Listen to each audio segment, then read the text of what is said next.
शुभ सकाळ सगळ्यांना. दिवसाची सुरुवात छान गरम-गरम चहाने झाली.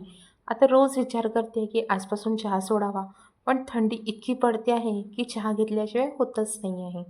आणि हे माकडं ना इतके त्रास देतात आहे. रोज सकाळी वॉल कंपाऊंडवर येऊन बसतात आणि झाडांचे कळे, पानं आणि फुलं असे सगळे खाऊन घेतात.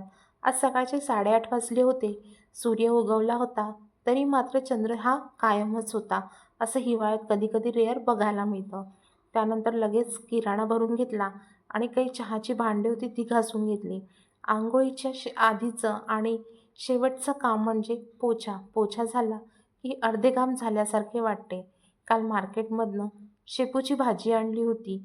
ती आज करायची होती म्हणून तिला पाण्यात भिजत घातली. म्हणजे त्यातली होती नव्हती रेती, माती सगळं छानपैकी निघून जाते. शेपूची भाजी मला पहिल्यांदा अजिबात आवडायची नाही. पण आता तितकीच आवडते. शेपूची भाजी ही मुगाची डाळ टाकून केली की अजून छान लागते.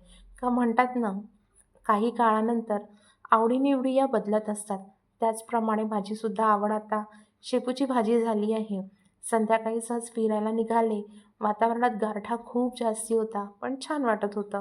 त्यानंतर बाहेर गेल्यानंतर शेवपुरी, दहीपुरी, पाणीपुरी होणार नाही असं तर होणार नाही. म्हणून ते खाल्लं. तर असा संपला दिवस. बाय.